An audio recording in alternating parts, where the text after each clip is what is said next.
हाँ, तो नमस्कार। आप देख रहे हैं द रियल क्राइम और मैं आपके साथ रंजित नायक। हरियाणा के हिसार में एक परिवार रहा करता था, जिस परिवार में एक बेटी होती है, जिसका नाम दिव्या होता है।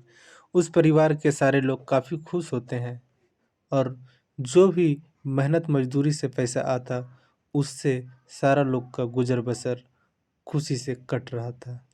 लेकिन जो दिव्या होती है, वह कच्चा छात्रा होती है और वह स्कूल जाया करती और स्कूल से आने के बाद घर में मम्मी पापा के साथ काम किया करती, यानी कि पढ़ाई के साथ घर का अधिकतर काम भी किया करती, जिससे उनके परिवार वाले दिव्या से बहुत खुश रहा करते थे।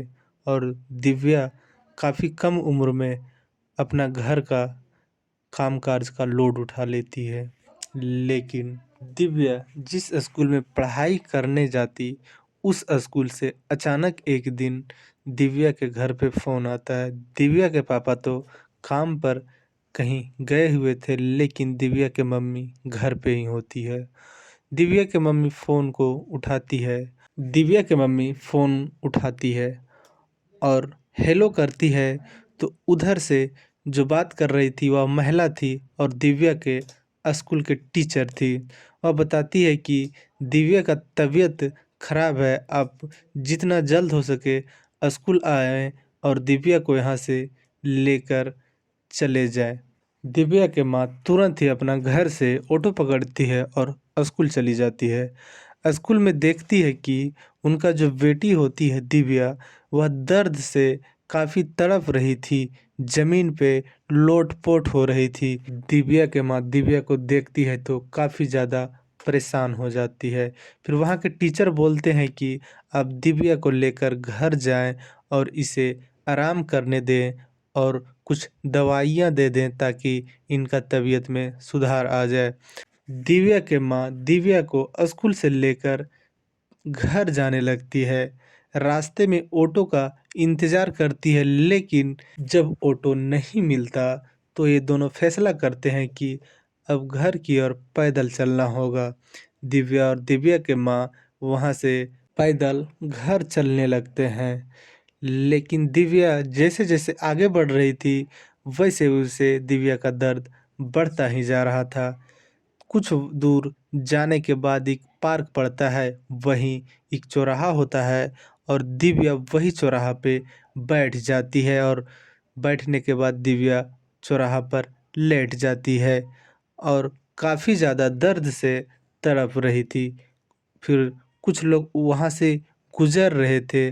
दिव्या को उस हालत में देखकर उसके पास जाते हैं और दिव्या के पास जाने के बाद देखते हैं कि दिव्या का कपड़ा ब्लड से भीग रहा है और अधिकतर कपड़ा जो भीग रहा था वह नीचे का भीग रहा था, यानी स्कर्ट भीग रहा था। अब वहाँ के कुछ महिला इस कंडीशन को देखते हुए समझ जाते हैं कि मामला कुछ और है।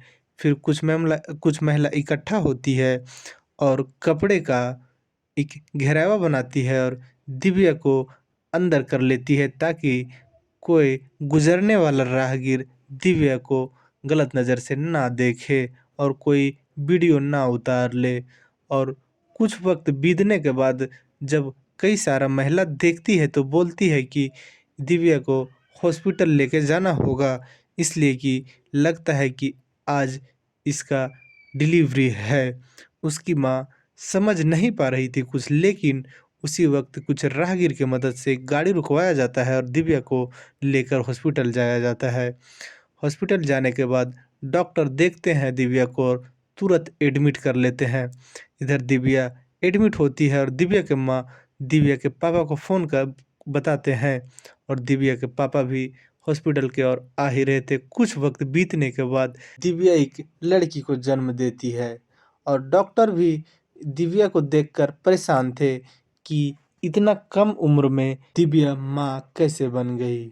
डॉक्टर साहब दिव्या के माँ के पास आते हैं और दिव्या के माँ से पूछते हैं कि दिव्या के बारे में आपको कुछ पहले से पता था क्या? उनकी माँ तो सन्न हो जाती है, बोलती है कि नहीं साहब, हमें तो कुछ भी नहीं पता था कि मेरी बेटी के पेट में बच्चा पल रहा है। मेरी बेटी जो है वह कक्षा 7वीं का छात्रा है। यह बात सुनने के बाद कई लोग और इकट्ठा होते हैं और इधर दिव्या के पापा भी पहुंच जाते हैं।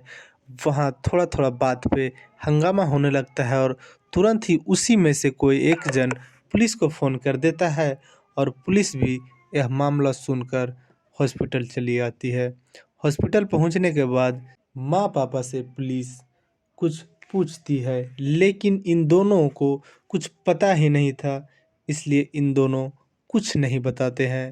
अब पुलिस फैसला करती है कि जो भी बताएगी वह दिव्या बताएगी और दिव्या से ही पूछताछ करना चाहिए। लेकिन दिव्या बताने के हालत में नहीं थी। कुछ वक्त बीतने के बाद फिर से पुलिस आते हैं और दिव्या से स्टेटमेंट लेते हैं, पूछताछ करते हैं। पहले पूछते हैं पुलिस कि तुम्हारे साथ बलात्कार हुआ है या तुम किसी के साथ पास अपने मर्जी से जाया करती थी।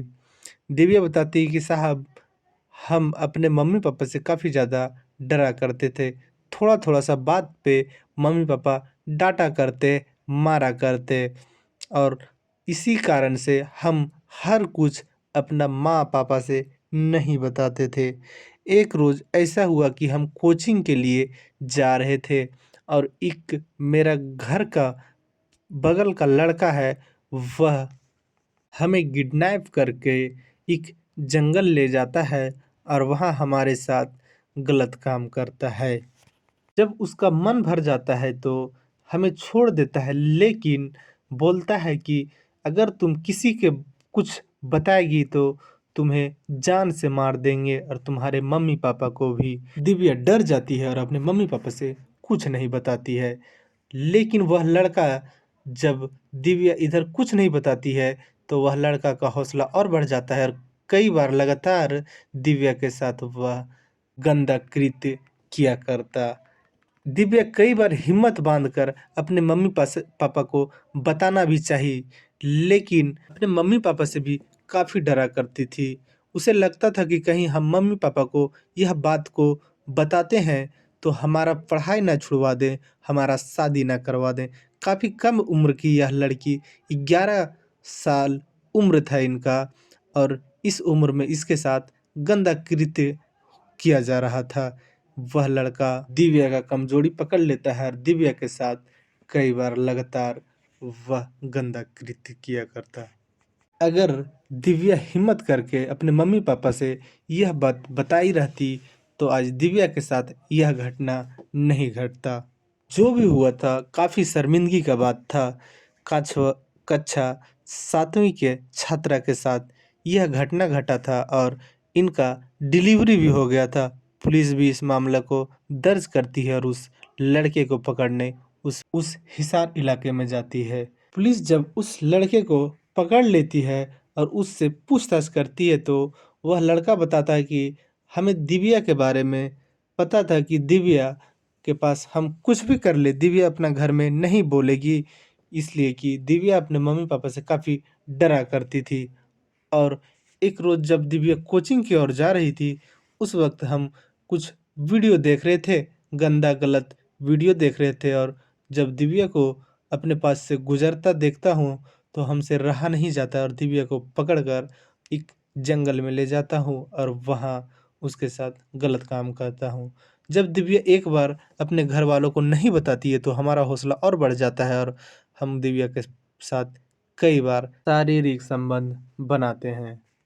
और वह जो लड़का भी था वह काफ़ी कम उम्र के था।